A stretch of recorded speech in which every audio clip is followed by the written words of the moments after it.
Good day, Howdy. greetings, howdy do, and welcome to the next episode of Just Just One one Thing. thing. Just One Thing is the podcast of Mindful Living Today.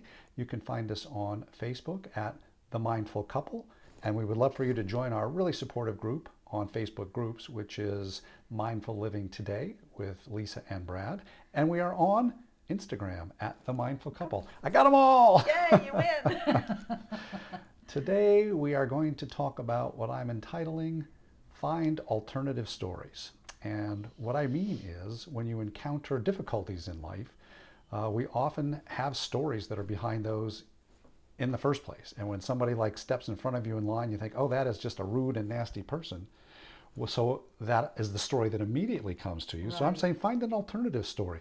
Maybe that person just didn't see you. Right. That's a very simple alternative story, which Right. changes your whole relationship With with the that person experience. and the situation. Yes, And yes. whether it's interactions with people, it's interactions with, Mother Nature, it's Right. interaction with institutions. If you just search for and look for alternative stories, Right.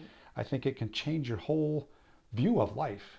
And the stories don't even need to be true, Right. but it's just the practice of, instead of having filters and stories that tell you everything is nasty and Or bad, people are out to get you. find alternative stories that are good. And you might Right. accuse me of looking at life with through Rose. rose-colored glasses, but let me tell you, looking at life through rose-colored glasses is Has its a lot benefits. better than just Yes. being nasty and mean and cynical all the time. Right. So, Right. And so angry. and angry. So if you're looking to improve your well-being, improve your happiness, improve your optimism, which I think most of us do, And create a better world. I You know, would if I you're would feeling more I positive would about that, say, you got good so mojo out there. look for alternative stories. The end. We're done. Yeah, we're done.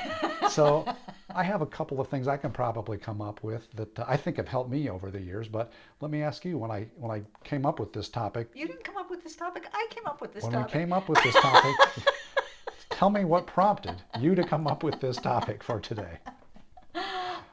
It was in the book, the second Oh, you of the did come Dalai up. Lama. You did come up with this Yes, topic. thank Yes, you you. did. Okay. Thank you for mansplaining. Yes. My apologies. I am reading a book by the Dalai Lama, and I think it's called The Art of I Happiness. think we mentioned this last week. It's a psychologist is Yes, a writing this. psychologist and a psychiatrist and And a I think Dalai. he's a neuropsychologist Okay, with the gotcha. Dalai Lama, and he's just having a lot of discussions about uh, all kinds of things. Mm-hmm. And so they were exploring this idea. And this of, guy is kind of cynical, he's really funny. as these Yes, stories relate yes, to me. yes, So yes. to me, he reminds me of a very cynical person from maybe New York City, where it's hustle bustle and it's dog eat dog. At least that's the perception, and that's the story Yes, that yeah, people tell each other. yeah, and it does seem to be his story. But so anyway, he was asking the Dalai Lama. The Dalai Lama was talking about trying to see a bigger picture, Okay. trying to be more Right. forgiving and kind with people and sharing compassion. And so the guy says, "Well, that's all well and good, but let's just say you know for a fact that someone has openly lied Okay, to you. sure. How do you find a bigger picture to knowing someone Right, has lied to you?" okay. Which I thought was a really good Right. question. And that's something you're going to encounter A lot. A lot. Yeah. Yes, people are going to lie, and it's not like they're not sitting around going, "Ooh, I can't I wait can to trick- lie I to can Sam." trick you, yeah. Right, right. And so the Dalai Lama said, "Well, just for example, let's imagine that someone. This is the Dalai Lama Right. talking. Let's imagine someone wanted to share a story with me, but it was a very personal story that he didn't want advertised everywhere. Okay. And I maybe happen to be a person who doesn't know how to keep my mouth shut. Sure. I tend to share everything. Right. All right. And we know people and like we know that. everybody knows somebody like that where you really don't want to share something with them, and it doesn't mean you don't like them, but anyway. And so he said, so the fact that this person is lied Right. to me is really his way of just not wanting to share because I'm not the person to share. Oh, sure. And so you don't have to be offended about it. That person is using a conversational navigational technique, to So- get out of saying I don't trust you with this story. Sure. So, and I think social situations are rife with opportunities and dilemmas Right. about how much truth to share, how to Right. shade things, etc. I know people sort of talk about how honest and forthright and truthful they are, Right. when in reality, oftentimes It's kind of harsh. they're just cruel. Right. Because Right. their reality may not necessarily be the truth. That's just how they call it. They're looking at it through their own Right. filters, and they're just doing it without regard for how it might Right. affect the other person. Right. Or where the other person is coming from. Exactly, Again, right. So, one of the other stories I really liked was the Dalai Lama saying, okay, imagine, looking at Tibet. He said, my people have been removed from Tibet. right. And we were forced out because China moved people into Tibet, and that forced our people All right, out of Tibet. right. Okay. He said, but in all reality, the early part of my generation, and definitely the generation Sure. before us, they really did not do a good job developing a relationship Oh, sure. with China, with the Chinese government. And so, you can't just say, well, the Chinese are horrible. I mean, yes, this is a bad thing that happened, but you have to say, well, you know what? We were Look we at- were a part of this picture. It's like walk a mile in my moccasins, Right. not to be inappropriate. I don't know if I can say that anymore. Shoes. Walk a mile in my shoes. If you look at it from the alternative side, there's a Right. different different perspective, and those are the Right. kinds of things that I'm talking about with look for alternative stories. Right. One of the ones that's been most powerful for me, and I know I've mentioned it on a couple of occasions during this podcast, is that my ability to drive less aggressively Right, without road rage has been significant over the last 3 years, and I have gone through decades and decades of just being one of the most aggressive, angry drivers out there. And one of the things that helps me, besides the mindfulness and just generally slowing things down, is just telling alternative stories to myself. Right. Where if somebody cuts me off, somebody speeds, I'll just tell myself, oh, they must have an emergency. They need to go home to get, to tend to a sick child. Maybe somebody Right. called them. They need to go to the emergency room. That's okay that they're driving aggressively and Right. and speedily. So I just, Right. whether it's true or not, it's probably Doesn't make not any in most difference. cases. That's a story. It It's doesn't the really make any alternative difference. story that I tell Right. myself that makes that okay, and it doesn't hurt me. Right. They're not offending me. It's not aimed And at it me. actually doesn't Right. change your driving it experience. doesn't- It's not like it- either one it of you are doesn't at all. safer, getting there faster, getting there But slower. instead of steaming, Right. I'm just, I won't say I'm great, but I'm okay. Right. And it doesn't, boil my blood, so to Right. speak. Yeah, Right. absolutely.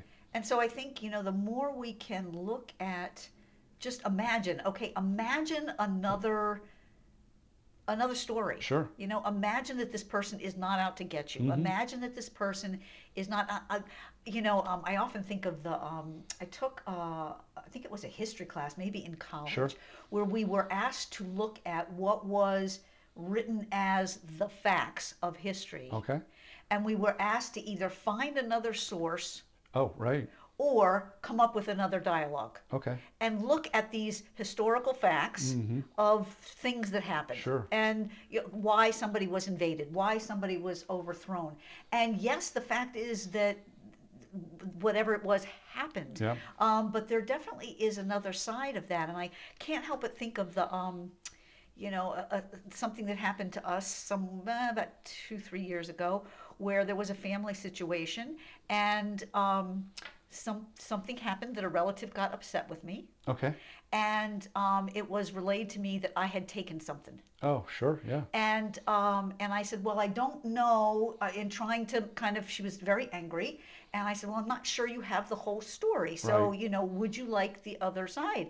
And her response was, well, I have the facts. I sat there and watched you. Right.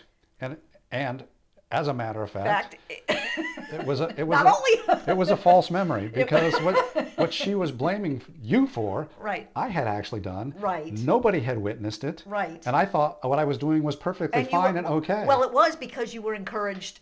Actually encouraged to do what I did. Previously, Yeah. right. Yeah. Beforehand, someone had said to you, please go ahead and take this thing. Yeah. And she had not been there for that. So even when you think you have The facts facts. and you are looking at something and watching it happen. Well, we know it. As a matter of fact, our older son, when he was Yes, younger, yes. would actually do things. Yes. And we would say, don't do that. He said, what are I you did- talking about? I right, didn't do that. I'm right. like, I just sat here He'd walk and past his witnessed. younger brother, smack him in the back of the head. And we would say, please don't smack your brother in the back of the head. And he'd say, I didn't. Yeah. So I just didn't. there's like a blinder or something. So Yes. that's not necessarily looking for an alternative story, Right. but everybody's creating stories in their head in terms of what the reality is all the time. And I'm just encouraging you to find things that will make your life happier, improve your well-being. Because I'll tell you something that's been really powerful in our married life Yes. is, for the longest time, whenever you were upset Right. about anything, or I saw that you were in a down mood,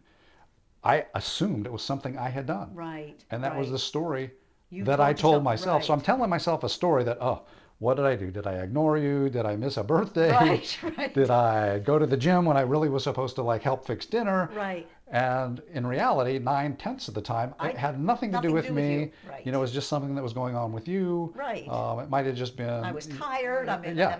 I need to be alone.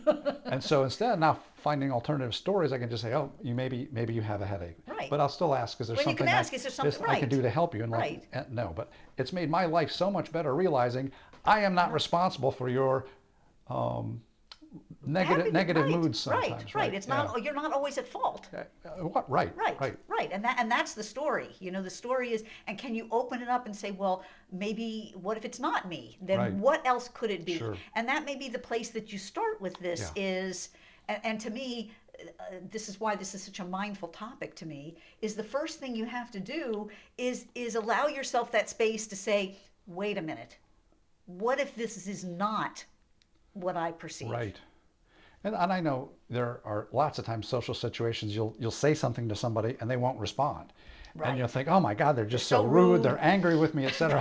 Right. When in fact they're just like all of a sudden they realize, oh my God, the taxes are due tomorrow. I haven't even started, and they're off in their head thinking, oh, like, where are all the pieces? And they're really literally not even hearing you right. or recognizing that you're, you know, in their sphere at Right. at the moment. And so, Right. you know, Well, the interesting when of you're that- looking for those alternative stories, it's going to really help, I think. Well, the interesting thing of that is you've got somebody off doing in their head. Right. So you're off doing it in your head. Yeah. And I am like, well, Brad's so rude. I can't believe. So then I'm rude to you. And like, what and the now heck you're is wrong with quiet. why is Lisa mad at me? Jeez. Right. And then Now you've got a problem. typically it's going to spiral downhill from there, because the reality that both people are coming from, the stories they're telling Telling each themselves, other. are just contributing to bad moods, Yes. bad reactions, less than good social interactions. Yeah. I can think of another great. I have like tons of these stories. Now they're popping up. Now you're thinking about them. No, but I had contacted someone and wanted to reach out Okay. and help them, and so I was calling, offering to hire them Right, to yeah, do something. right. And in her mind, she when she heard the phone ring, she anticipated that I was calling for a completely different reason. Right. Oh yes. And was so mad that I hadn't called for the For that reason, right. without letting me know. Like, I had no idea that she was thinking I was Right. calling for another reason, and she hung up on me. And I had no idea. Like, Right. I'm doing is I calling thought I to was, help out, right? Yeah, I'm helping. You're like, what's wrong Calling to here? help. Right. So, when we have these stories in our heads about what we think someone is doing, what someone's motivation is, what someone wants from us. 9 times out of 10, 9 times out of they're 10, wrong anyhow. Right. So come up with a good one. Exactly. Come up with a happy one. Why not come up with something positive that shines them in a bright And, light? and like anything, I talk about this all the time, a little bit of practice Right. makes It's it gonna go much, a much easier. long way. Practicing things and really searching for a positive alternative story Yes. really goes a long way. But it's not going to be natural to you, No. because most people are just predisposed to think, oh, they're slighting me. Oh, Right. I'm insulted. Those Well, and that's a protective mechanism. Oh, absolutely. I mean, you learn that as a child to protect yourself. So it's and I find as the older we get, that's the thing that becomes the challenge is unlearning. Well, some of these things those are, protective. well, you've been doing these things, like if you're like us, it's been going Right, on for decades. right, Yeah, and right. it's deeply entrenched. Yeah, Yes. and particularly in the context of certain relationships. Right. You know, Right, like family where you're relationships, expecting somebody right. somebody's going to like say something nasty to me every time I meet them. In reality, maybe they're not. Maybe they're putting out an olive branch. And if you're Right. looking for an olive branch, you might find it. the out Yeah. right. Right. Yeah, I can remember when my relationship with my dad was challenging, and I can remember at one point, this has got to be probably 20, 25 years ago, but and it was at a time that I just felt extremely challenged, and I can't think of the right word, but I just found I was angry about things, my father's behavior growing up and as a young Right. adult, and I was just having a very hard time finding any kind of olive branch. And so I just made it my goal was for a week like once a day, if I remembered more than that, I would just try to think of one thing that I liked about my dad. Okay. One thing that he had done good. Sure. And lo and behold, when I started to think about it that way, Right. suddenly he had done a lot of, you know, Oh yeah. he was a really He decent did guy. tons of stuff He had for tons you of and stuff for for us. us. He Yeah. was very kind. He was very generous. But it's only when you're really dialed into where can I find more of this negative message to reinforce this story that I Right. have created, that then it creates more and more And examples. as we've talked about in the past, your brain is programmed to look for the danger, to look for the Yes, bad, to look for yes. the stuff that you need to protect yourself from. So it's Right. difficult to find Really positive hard. alternative stories. Really And that's why I hard. encourage you to find those positive alternatives. Right. And I guess my just one thing Well, is just one thing. just realize that you can create alternative stories Right. about any Anything. situation that are Right. positive. Whether Absolutely it's anything. real or not, you can find it. And if you convince yourself, well, they're coming at it because they're injured, because they're hurt, because they're in a hurry, you know, you can find something that is not insulting, shouldn't be angering you. Right, and it doesn't matter if it's true or not. It That's doesn't. the thing. It You can doesn't. let go of the Because you fact don't know the reality anyhow in somebody you have else's intent in their world. head. Yeah. Right, right. And I think my thing again, as I mentioned before, is just can you pause and just allow the space Right. for the possibility Yeah. that maybe there is another story, that maybe there is something else Sure. going on there. Awesome. Good topic. It's a really important topic. Yeah. And so, until next time, this This has has been been Just One Thing.